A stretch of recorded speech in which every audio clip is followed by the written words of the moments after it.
Этот древний метод разведения костра поможет тебе согреться даже в самых сложных суровых условиях.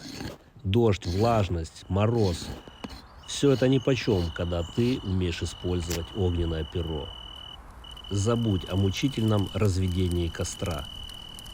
Напиши в комментариях, как ты разводишь огонь в сложных условиях, когда сырость зашкаливает.